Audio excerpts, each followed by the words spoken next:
Intanto grazie, buonasera a tutti, grazie Claudio, grazie a tutti gli organizzatori per avermi invitato, per questa opportunità di ragionare un po' su quello che è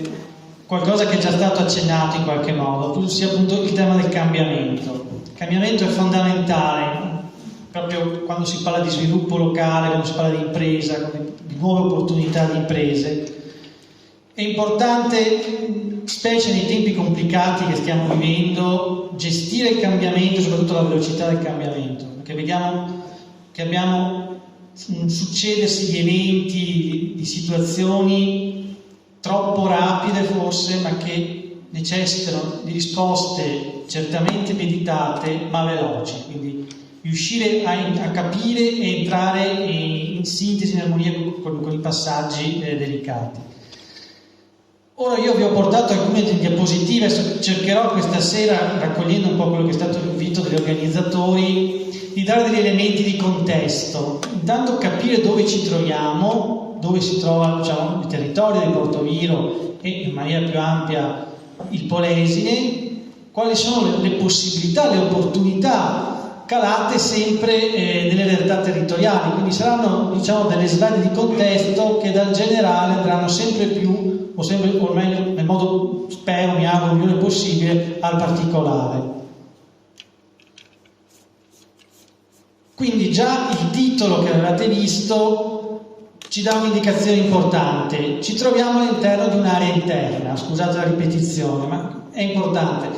Le aree interne che nascono appunto da quello che è il progetto nazionale della SNAI, che è nato già da qualche anno, a livello del governo centrale, le politiche di coesione, i dipartimenti di coesione,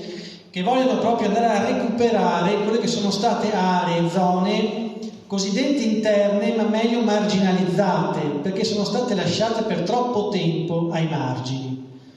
Anticipando un po' quello che già in qualche modo introdotto da questa prima diapositiva, l'area interna nella quale ci troviamo è l'area del contratto Delta del Po e il contratto di Foce. Attenzione già alla terminologia contratto che viene impiegata, è una terminologia che viene in qualche modo mutuata dal diritto pubblico e non dal diritto privato, nel senso che dobbiamo pensare a un contratto come solitamente lo intendiamo, non è uno scambio, non è un rapporto commerciale. Il contratto di foce o il contratto di fiume significa mettere insieme dei territori, in questo caso dei comuni, perché siano in grado di rispondere alle difficoltà, specie alle disuguaglianze dei territori, in modo particolare lo spopolamento, quindi il calo demografico, il deficit di infrastrutture, di servizi, quindi anche il calo economico, di produzione, di opportunità per le imprese, per cercare di contare di più insieme, quindi mettere insieme anziché spartire come tema di fondo di un contratto di fiume e nel senso più ampio di un'area interna. Le aree interne, se guardiamo a livello nazionale, rappresentano il 60% della superficie nazionale, il 52% dei comuni italiani e circa il 20% della popolazione. E sono stati oggetto in questi anni, e continuano ad esserlo, di interventi massicci in temi di fondi europei. Qui ve ne ho citati alcuni, quelli più famosi: il Fondo Sociale Europeo, il Fondo di Sviluppo Rurale, il Fondo di Sviluppo regionale e non ultimo ovviamente il tanto famoso famigerato PNRR. Quindi a cosa serve la strategia interna calata sui territori? Un po' l'abbiamo già detto: invertire il trend demografico, rilanciare i servizi e creare sviluppo, creare opportunità di lavoro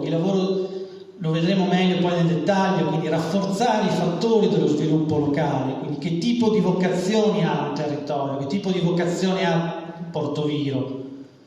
ridurre i costi sociali, quella che è la cosiddetta deantropizzazione. In primo luogo sono i dissesti idrogeologici, i degradi dei territori, ma anche la perdita di conoscenze, di identità, di tradizione, quello che magari un po' velocemente viene definito folklore, invece è un grandissimo patrimonio culturale di tipo immateriale,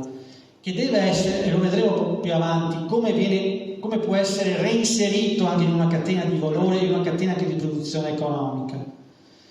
E quindi da qui il capitale territoriale, le risorse naturali, i saperi locali.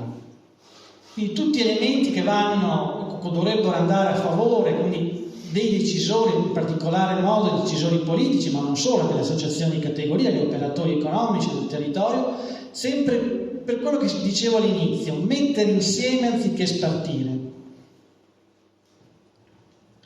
La definizione, se qualcuno, così per avere anche una cognizione migliore di cosa significa un'area interna, quanto dista un territorio da quello che è il cosiddetto centro di offerta di servizi, da quello che è un comune o anche un aggregato di comune, quindi da quanto dista o se è presente al suo interno, ad esempio, un'offerta scolastica delle scuole superiori,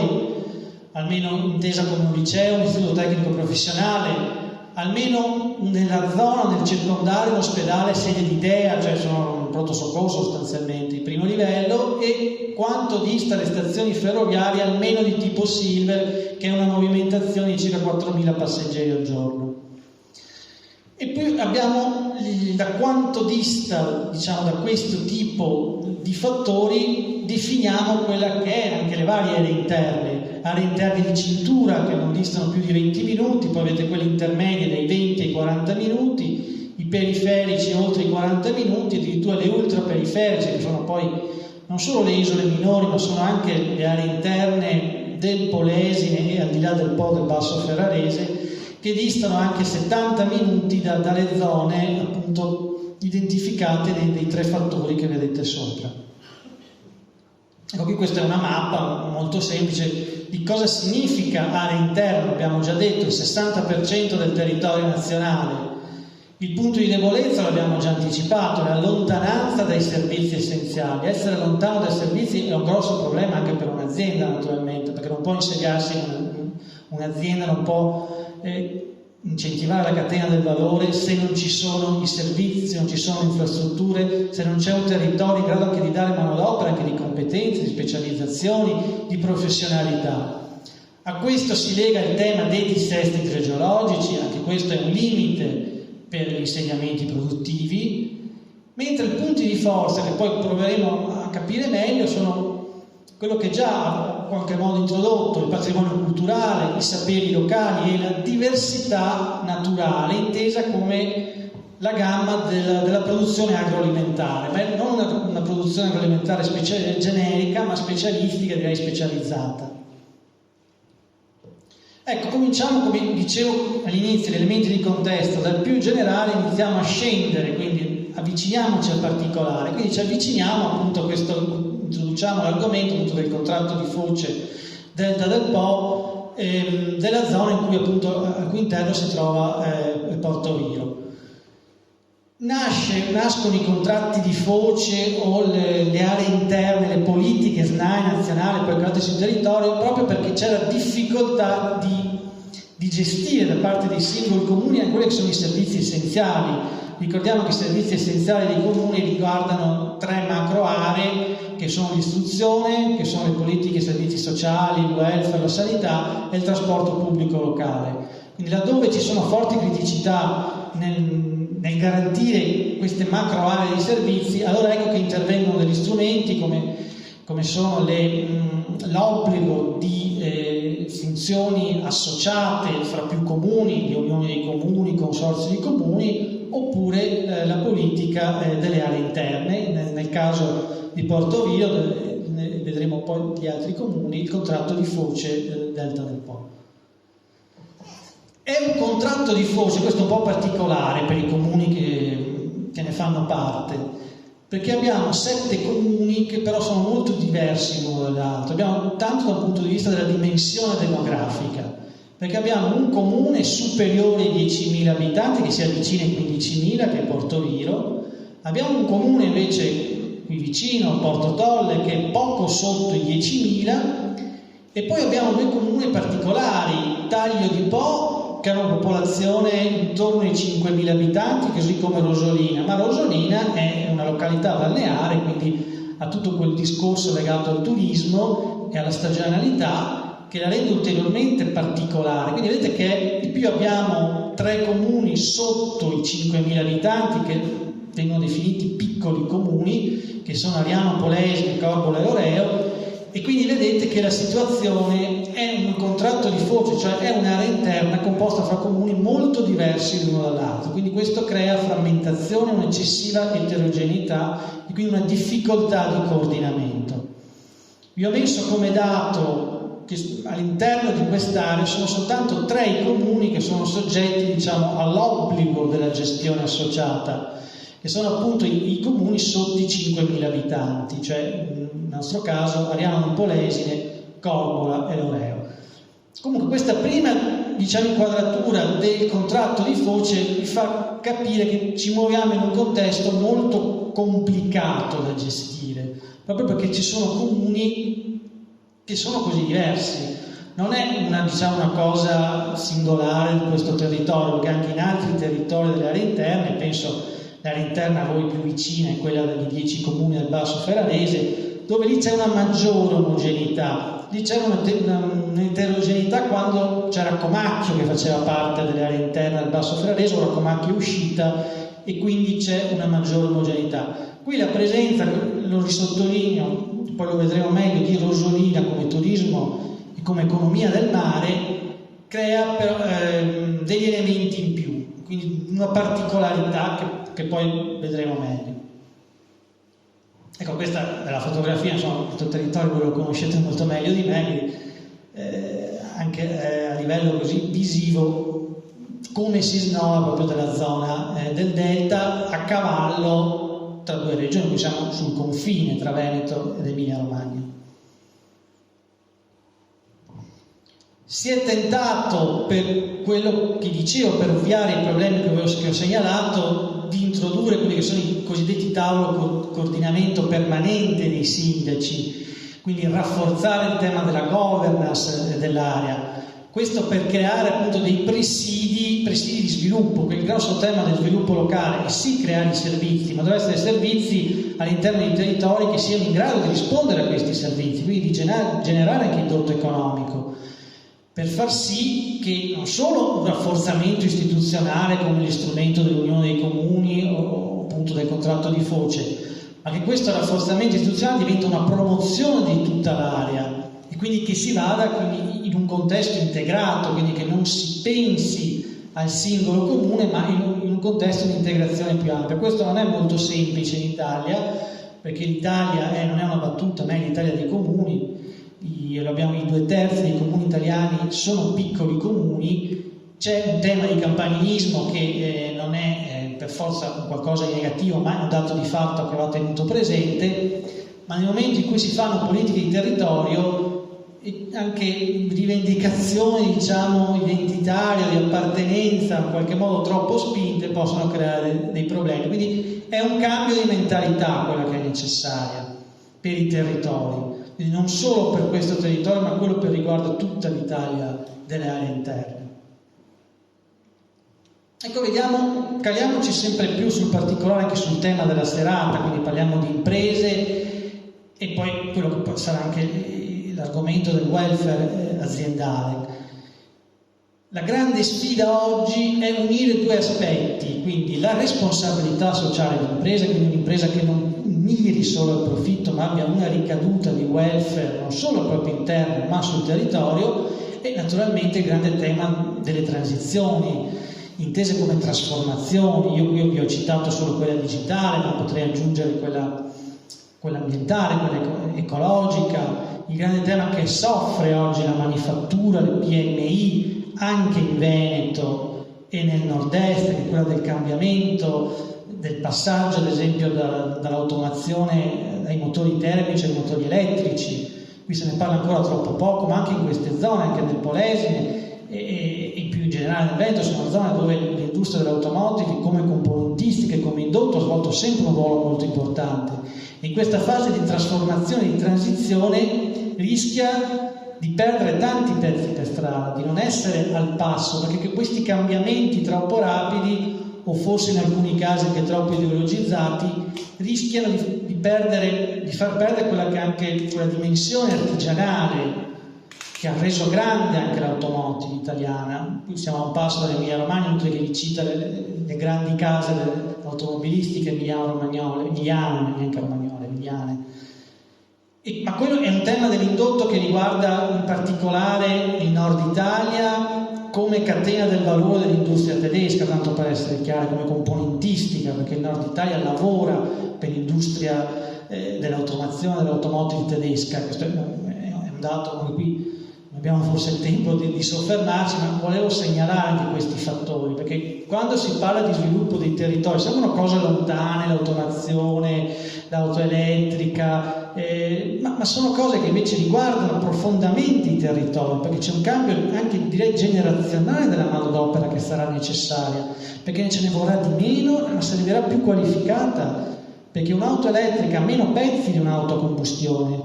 e quindi servono meno persone per costruirla, ma devono avere una maggiore professionalità. Questi sono temi che riguardano anche proprio i territori, sembrano fuori da questo territorio, invece riguardano, perché le ricadute poi a cascata, i cerchi concentrici, poi arrivano proprio proprio nell'internità, nel modo più interno delle nostre comunità. Quindi tenendo presente il contesto in cui ci muoviamo, specie in cui si muove la manifattura, oggi per un'azienda, diciamo il cosiddetto business continuity, la questione su cui anche le banche, dopo aver fatto svariati errori e svariate cadute, stanno in qualche modo riaggiornando i loro programmi, quindi non solo il bilancio aziendale, ma quella che è la solidità di un'azienda del futuro. Quello che un'azienda vuole raccontare di sé, quindi una narrazione, viene chiamata le cosiddette media company, cioè le aziende che raccontano se stesse, lo raccontano in tanti modi. Anche qui adesso faccio un esempio un po' grande, la più grande media company al mondo è la Red Bull, che è quella che produce le bibite, che ha una squadra di calcio in Austria e ha una scuderia di Formula 1 pluridecorata. È il modo per raccontare, questo è l'esempio ovviamente quello più alto, si potrebbe citare anche la Coca-Cola, ma prendendo da quegli esempi, proporzionandoli e dandoli a creare sui territori, oggi c'è la necessità di un nuovo racconto. Le aziende devono dare una prospettiva, sia per trovare nuovi investitori, sia per trovare nuovi clienti, nuove opportunità di business, ma anche per dare ricadute di welfare, non solo al proprio interno, ma welfare di comunità. Quindi sostenibilità e digitalizzazione, quindi non solo oltre il marketing, le media company, la narrazione oltre il marketing, il cosiddetto greenwashing, un po' il lavarsi la coscienza, magari che si fanno delle belle iniziative, un po' delle bandierine che si piantano, è finita lì. Ma questo sistema oggi di trasformazione, in particolare di trasformazione digitale, deve venire al centro le tecnologie, ma non solo come un dato tecnico, meccanico, ma come una nuova mentalità, un nuovo modello di business. E quindi le persone in questo senso contano moltissimo e devono entrare a pieno titolo nei processi di trasformazione attraverso un processo di partecipazione anche alle policy, alle direttive, alle strategie aziendali.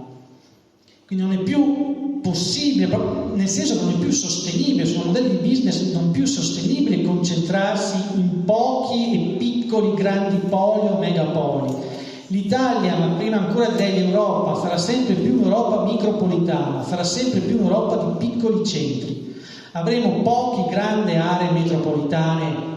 localizzate e conosciamo quali sono, ma via via si andrà sempre più alla realtà micropolitana e queste devono tornare protagoniste. Attraverso quello che può essere forse uno slogan, però dietro questo slogan c'è sostanza perché ci sono le persone, c'è una diffusa capacità di innovazione. Adesso proviamo a vedere meglio cosa significa questi che sembrano principio o semplici enunciazioni di principio. Questa è un po' una sintesi di quello che abbiamo visto finora, quindi un'economia, ad esempio l'economia circolare, un'economia sempre più legata alla persona che tenga conto delle sue esperienze e anche delle sue emozioni. Ecco il tema della narrazione. Narrare quindi la persona che fa parte che entra ed è partecipe di un ciclo di produzione perché esprime se stessa e nel momento in cui esprime se stessa esprime la comunità nella quale appartiene. E quindi questa è un'opportunità non solo di velocizzare procedure, burocrazia o quant'altro, ma progettare nuovi modelli di business, quindi un cambio culturale, quindi non è solo la tecnica, prima della tecnica viene un cambio di mentalità. Altro elemento di contesto molto importante, la zona logistica semplificata. Qui lo diciamo subito, Portoviejo non è uno dei comuni che rientra formalmente nella zona logistica, ma anche questo è un dato che non ci deve interessare più di tanto, perché dobbiamo, come ho provato a dire all'inizio, ragionare in maniera integrata, cioè il sistema ZLS. Qui siamo in una zona che è contigua alla ZLS, che tra l'altro l'ultimo decreto coesione che è in conversione in Senato proprio in questi giorni, all'articolo 13, ha stanziato dei primi fondi, sono ancora poco, 80 milioni, insomma meglio di niente, quindi è un modo per partire, che poi saranno, poi anche lo vedremo, sono crediti d'imposta sostanzialmente, però è già un'attivazione della zona logistica semplificata, della zona del Rodigino e del porto di Venezia. Se ne parla tanto di zone logistiche, dovrebbe partirne una anche al di là del Po, ma lì sono un po' più indietro, diciamo. Qui sta già partendo, in qualche modo è già partita. Qui vi ho dato la sintesi, la definizione di una zona logistica. È una zona di territorio che necessita di interventi di rivitalizzazione economica, ma funzionalizzata da un porto. In questo caso è il porto di Venezia, che è rete prioritaria, marittima e transeuropea di trasporto, per avere tutta una serie di agevolazioni anche di tipo burocratico, di accelerazione ad esempio per l'autorizzazione, ma soprattutto agevolazioni fiscali, incentivi che riguardano e si sostanziano nel credito d'imposta. Questo riguarda anche un tema europeo, perché vedete viene citato il regolamento europeo del 2013, perché il credito d'imposta tecnicamente è un aiuto di Stato e gli aiuti di Stato ai trattati europei vigenti sono vietati. Quindi occorre un'eccezione. Ecco, questo meccanismo economico che si vuole mettere in piedi costituisce appunto un'eccezione al divieto di aiuti di Stato. Quindi diamo risorse ai territori non a pioggia, ma per creare insediamenti, per far partire un circuito di produzione, di lavoro e quindi economico e sociale insieme. Ora vedremo un po' meglio. Ecco, questi sono i comuni che fanno parte della zona logistica del Rodigino funzionalizzata al porto di Venezia. Vedete, tecnicamente non c'è Portoviejo nei comuni polesani, ma sono tutti comuni che, come potete vedere, che rappresentano aree contigue a questa, quindi tra tutti c'è il capoluogo Rovigo e poi gli altri, insomma. Quindi è un sistema, quindi la ZLS va pensata come un sistema, non nel fatto che un comune rientri o non rientri, in modo quindi integrato, e cogliere quelle opportunità, sia per un'azienda che vuole andare a insediarsi fisicamente in una ZLS, sia per chi ne è fuori che poi sicuramente avrà i benefici di una rivitalizzazione economica di un territorio.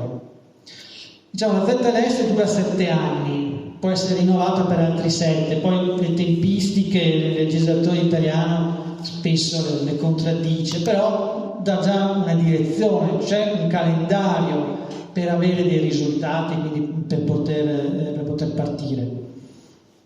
Ecco le previsioni della ZLS, quindi l'occupazione addizionale oltre 177.000 unità, un aumento di investimenti 2,4 miliardi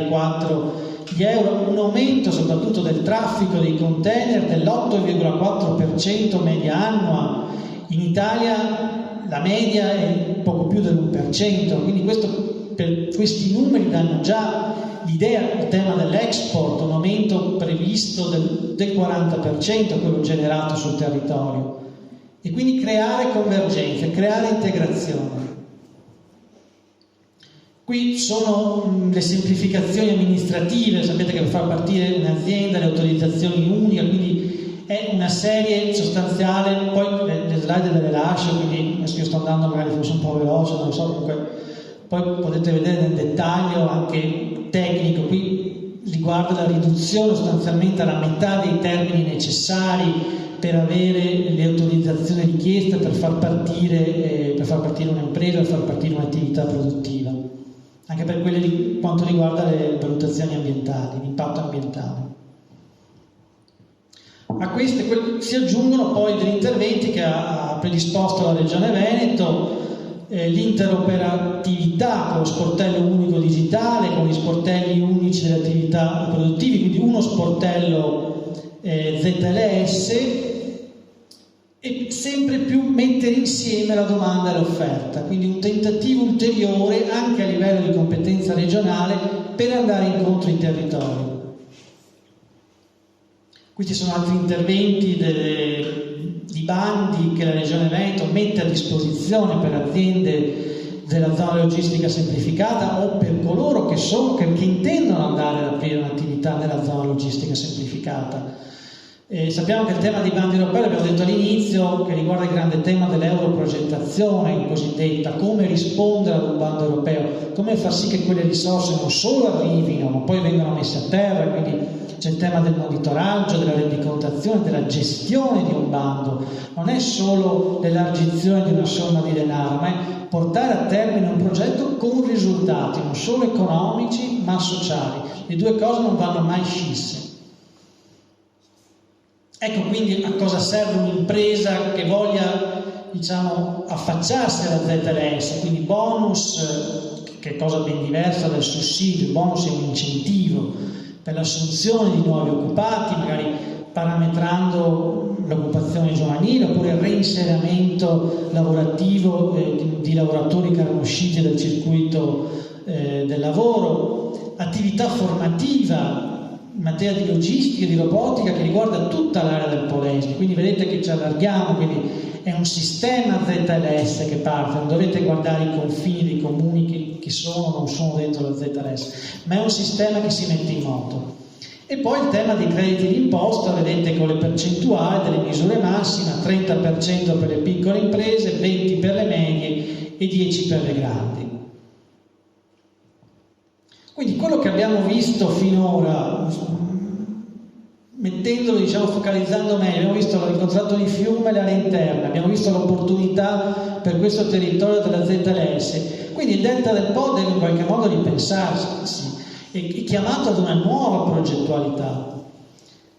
E quindi ecco la ricaduta, anche dal punto di vista delle comunità, dal punto di vista sociale, e quindi spunti, proposte, ad esempio per incentivare i giovani all'acquisto della casa in questi luoghi tramite la leva fiscale, quindi una fiscalità di vantaggio, la presenza di servizi, in primo luogo asilo, scuole gratuite come forma di aggregazione giovanile, far ripartire i servizi di base che sembrano banali, come la gestione di un bar, di un ristorante, di un negozio, di un trasporto di prossimità, attraverso anche l'istituzione, la costruzione di cooperative di comunità dove produttori e consumatori, utilizzatori si incontrano, oppure la costituzione anche di fondi immobiliari per acquistare immobili abbandonati, per rigenerarli a livello urbano, oppure per liberare il territorio agricolo, per quindi finalità di forestazione. Quindi aprire il territorio, o li recuperiamo questi immobili abbandonati, oppure recuperiamo appunto territorio, perché le due cose così non possono più andare avanti. Quindi vedete le ricadute dell'area interna e della ZLS. Questo è l'indotto, come dicevamo, un'impresa non può stare in un deserto priva di servizi, priva di infrastrutture, priva di reti. Un altro tema importante è quello della rete delle imprese, quindi mettersi insieme, creare delle reti anche per singoli aspetti della catena di produzione.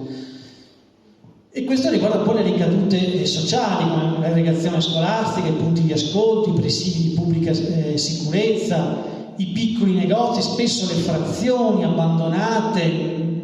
paesini dove si fa fatica anche ad arrivare proprio anche fisicamente. Quindi è un rimettersi in moto di un'intera comunità.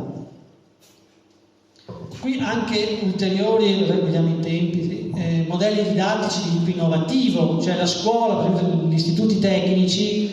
devono recepire quelle che sono le istanze e le esigenze del territorio, quindi percorsi di apprendimento e di formazione professionale, attivazione di indirizzi professionalizzanti coerenti con le direttrici di sviluppo, con le strategie dell'area, e nonché poi tutto il gran tema della green economy, della blue economy, dei laboratori multimediali, della banda larga sostanzialmente, quindi una rete scolastica efficiente, però che non sia avulsa dal territorio, ma che sia in prima linea a rispondere a quello che il territorio chiede. Anche su questo punto la scuola è stato uno dei limiti di questi anni, invece degli istituti superiori, diciamo degli ultimi decenni, che erano scollegati dalle esigenze del territorio. Quindi questo vi ho messo alcuni elenchi, alcuni spunti, diciamo, in termini di pianificazione e programmazione in termini di mobilità. Quindi a cosa serve, che tipo di mobilità per garantire a un'impresa di poter sostenere le sfide di cui ha bisogno. Quindi la riqualificazione e la dotazione delle infrastrutture, i collegamenti anche veloci, le ferrovie, l'alta velocità, possibilità di integrazioni modali, hub dove concentrare lo scambio fra merci in ingresso e in uscita,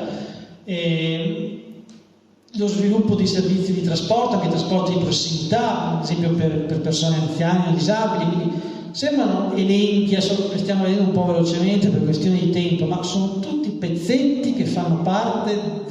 della ripartenza, di riabitare il territorio perché le imprese possono venire a insediarsi e sviluppare il proprio business.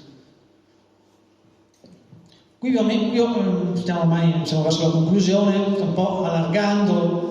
Dicevo prima il tema di Rosolina, il turismo oggi è il territorio del Polesine in senso ampio, è un territorio che si presta al cosiddetto turismo esperienziale, cioè quel turismo che è nato nel nord Europa, sono visitatori che è un numero crescente, che vengono in certi territori, che magari sembrano fuori dalle grandi mappe, diciamo, del turismo standard, perché vogliono fare esperienza di quel territorio, quindi non è un turista, ma per i giorni in cui si ferma è un abitante del territorio che vuole conoscere le sue tradizioni, la sua identità, quindi immergersi proprio in quel territorio. E il turismo esperienziale oggi, che è stato sviluppato attraverso un sistema di ciclovie, ad esempio qui c'è Navento, la ciclovia adriatica, ma va al di là di quello cosiddetto turismo lento. È un qualcosa, per esempio l'agriturismo, ecco, è un tipico esempio di come vivere il turismo esperienziale, e in questi territori siete un po' accomunati le due sponde del Po, il tema degli agriturismi sono ancora poco diffusi, le fattorie didattiche per esempio, quindi sono temi nuovi. Non è solo il turismo della costa balneare, occorre dare al turista oggi più esigente, specialmente dopo il Covid, molto più esigente, cerca qualcosa di diverso, cerca un'esperienza che possa viverla, che possa portarla a casa, diffonderla ad altri e magari ritornare su quel territorio. E questo si lega al tema della valorizzazione naturalmente dei beni culturali. Qui sul tema agricolo vi ho accennato, ma anche qui sarebbe un discorso lungo, magari potremo rivederci se vuoi. Il tema della Banca delle Terre, non so se sapete che cosa si intende Banca della Terra, è quella normativa regionale, tra l'altro il Veneto è all'avanguardia normativa sulla Banca della Terra assieme alla Regione Toscana, per riutilizzo, cioè dare in concessione terreni pubblici a giovani imprenditori agricoli under 40 per rimetterli nella catena di produzione agricola, magari con un turismo con un'agricoltura 4.0, agricoltura di precisione, quindi anche con la meccatronica, quindi con le nuove tecniche, quindi rimettere nel sistema terreni pubblici ma anche privati che sono abbandonati oppure sono sottoutilizzati. E il tema appunto della cosiddetta Banca della Terra. Ci sono una serie di bande per poter partecipare, ripeto, la Regione Veneto ha una normativa molto avanzata su questo tema. Quindi diciamo come spunto da tenere ulteriormente presente. Ecco, siamo in chiusura. Tutto quello che ho cercato in qualche modo, gli spunti di darvi, è il grande tema finale di riabitare il territorio. Vedete questi cerchi concentrici che sembrano isolati, invece stanno tutti insieme. Il turismo, abbiamo detto, il turismo esperienziale, agriturismo, itinerari enogastronomici, la cura e la tutela del paesaggio, direi la cultura del paesaggio, la salute, il welfare per le aziende e le ricadute sui territori, quindi vuol dire sicurezza, anche sicurezza alimentare, l'agricoltura sociale, il tema della mobilità, l'infrastrutturazione, il trasporto, perché c'è un tema di trasporti anche. Istruzione e cultura, gli orti scolastici, ecco un altro esempio di come la scuola possa rispondere alle esigenze di un territorio, in un contesto anche specifico di alternanza scuola-lavoro, l'ambiente, l'agricoltura compatibile, la tutela delle biodiversità, l'utilizzo delle terre abbandonate, che è anche un tema di sicurezza idrogeologica, di sicurezza del territorio, non è soltanto un qualcosa di economico. E poi il tema dell'industria, dell'artigianato, le filiere corte, l'agroalimentare e le reti alternative. Ecco, io spero di avervi dato, no, qui sono andato, eccolo qua, ho concluso. Spero di avervi dato, insomma, velocemente alcune idee per creare fattori di sviluppo che significa anche elementi di rottura. Dobbiamo anche usare questo termine. Serve la discontinuità è spesso anche una rottura con quello che abbiamo fatto finora. E quindi spostare l'analisi da una prospettiva prettamente o strettamente settoriale o economico, economicistica, a una dimensione integrata, economica, aziendale, sociale, territoriale e di cultura dei territori. Quindi non una lista, non documenti, non cose che ci ripetiamo, ma metodo nuovo. Il come viene prima del cosa. Su questo territorio, e chiudo, avete già dei fattori importanti, perché l'hub del distretto ittico è qui a Portoviro e non è a Goro e Comacchio, tanto anche questo per entrare, non per fare polemica, ma è un elemento di forza di questo territorio, che l'hub del distretto ittico sia qui e non sia al di là del Po. Ci sono le opportunità, ad esempio, delle organizzazioni di produttori, le OP, ci sono, abbiamo detto, le opportunità dell'economia del mare, ci sono le opportunità di sensibilizzazione anche per un turismo esperienziale, ad esempio il famoso treno di Dante da Ravenna a Venezia, che vedrebbe coinvolto fortemente questo territorio con fortissime ricadute di turismo esperienziale, di turismo emozionale che dicevo prima. Quindi, per chiudere, proprio lasciarvi, diciamo, non con uno slogan, ma con qualcosa su cui poter riflettere. Questi tempi complicati che dicevo all'inizio, la difficoltà di gestire la velocità del cambiamento, impone di pensare cose nuove. Ma pensare cose nuove significa dire quello che pensiamo e soprattutto fare quello che diciamo. Quindi pensare, dire e fare, mettere insieme, integrare, e gli elementi di discontinuità diventeranno fattori di sviluppo. Certo, ci vuole tempo, è un processo faticoso ma ineludibile nel periodo, nel punto storico e sociale e economico nel quale ci troviamo. Ecco, io vi ringrazio. Grazie professore.